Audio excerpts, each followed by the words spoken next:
If you spend any time online, you've probably seen Spencer Pratt somewhere in your social media feed. He's everywhere. The former reality TV villain from MTV's The Hills has transformed himself into one of the internet's strangest and most fascinating comeback stories, mixing celebrity, culture, memes, live streams, politics. I don't know, just about everything. Family content. It's nonstop social media engagement. Now Pratt is making headlines again after President Donald Trump publicly praised his run for mayor of Los Angeles, calling him a big MAGA person, even as Pratt tries to distance himself from partisan labels. Let's bring in Roshini Rajkumar, attorney, political strategist, and host of the Crisis Files. Good morning. How are you? Kevin, there's so much fun stuff here. I don't even know if one segment is enough. I know. I'm telling you, boy, this guy sure knows how to get attention. Yeah, and I mean, that's why he was on TV, right? I mean, that show that he was part of in the past, I mean, it helped make him not quite a household name, but for some households, definitely in LA. I think the whole thing is taking on all these layers. You might have seen the bash or the going on back and forth between Pratt and Drew Carey. I mean, it is crazy, but what it all boils down to is this is free publicity for Spencer Pratt. Right, it really is, and I think it's fascinating. First of all, that his run on TV, MTV The Hills, which I have not seen, but my understanding is he's the bad guy. Like he's the villain of the show, and you would think that a hero of a show would be the one that would run for public office, not the villain of a show. You know, on some level, and I don't know if he thought this through or has said this, but, you know, sometimes the villain of a show, for the villain of a show, now hopefully that's not his whole life, that he is ticked off at how politics and just government in Los Angeles are going. He could have stayed in his more cushy life. He's saying, come on, Angelinos, vote for me to help turn the city around. I mean, that kind of gives the rest of us from the outside a little glimpse into how messed up the city possibly or probably is, that he wants to leave that cushy celebrity life, whatever it's worth, you know, an alum of the Hills, to get into politics, which is definitely a dirty game and not easy on family life. No, it isn't. And it's really interesting. He's been impacted personally because he lost his home and he wants people to know how bad things are going out in LA. So many people are trying to get their viral moment on the internet or become TikTok famous. I mean, this guy has nailed it. It seems everything he does goes viral.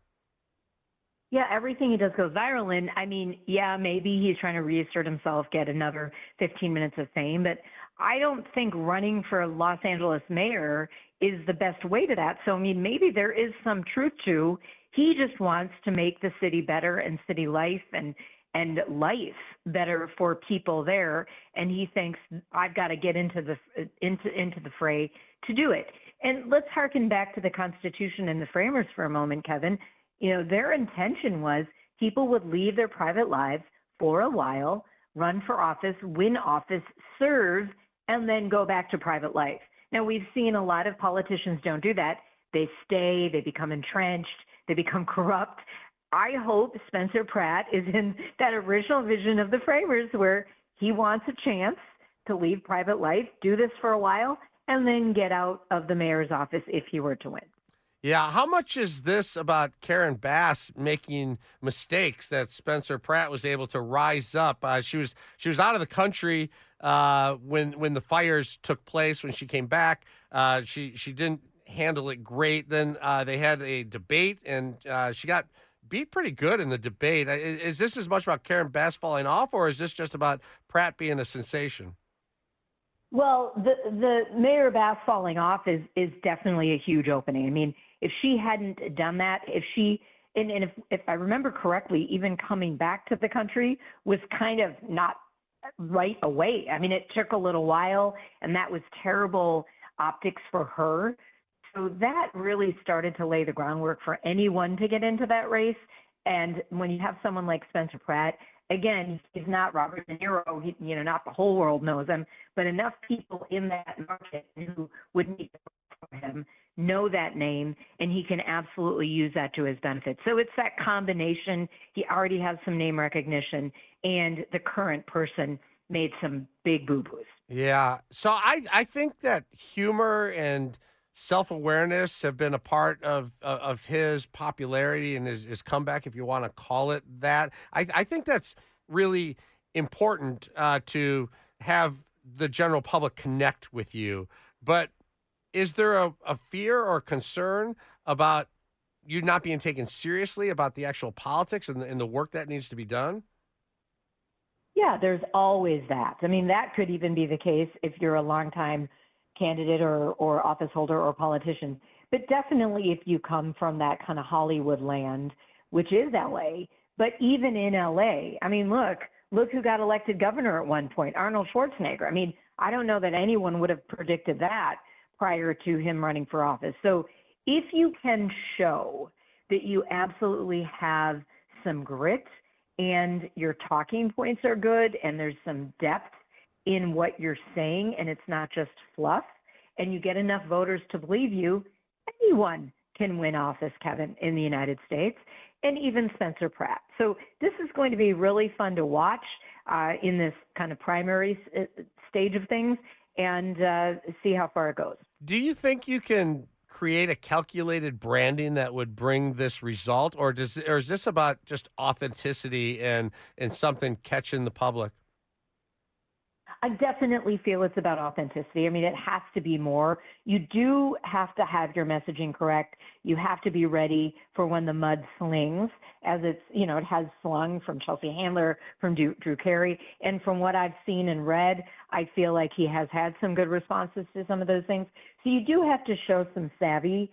But look, Kevin, I'm from Minnesota. I came from the state that elected Jesse Ventura governor in Right. 1998. So anything can happen, especially when you have a disgruntled set of voters. And that's what happened in 1998 in Minnesota, and why Jesse Ventura won as the independent candidate. And currently, so many people are ticked off at both traditional Republicans and Democrats that someone like a Spencer Pratt has a bigger chance than ever. What would you recommend Spencer Pratt do with this endorsement from Donald Trump? Well, that is a very good question. He has to really walk that line carefully, because you don't ever want to poo-poo when the president of the United States, especially Donald Trump, is saying, hey, yep, he's my guy. Spencer Pratt, my advice to him, if I were his coach, is to take that, to show gratitude for that, so that you don't lose the voters that are interested in that, but then to also make it look like you're saying, oh my gosh, my tent is big. I can have the people that love Donald Trump. I can have the people that are ticked off with the current mayor, and I can have the far left on my side, because I just want to build a bigger city, a better city. That's the messaging that would be helpful for Spencer Pratt. So a year from now, do you think we'll remember Spencer Pratt's name, or will he be gone from our consciousness? I don't know that he'll be entirely gone, because somehow the people who are on the hills keep on resurfacing. I never watched the show either, but I definitely know who these people are. Right. So it will be very interesting, Kevin. Yeah. This was a fun one for sure. Roshini Rajkumar, attorney, political strategist, and host of The Crisis Files. Thanks for the conversation. Really enjoyed it. Thanks.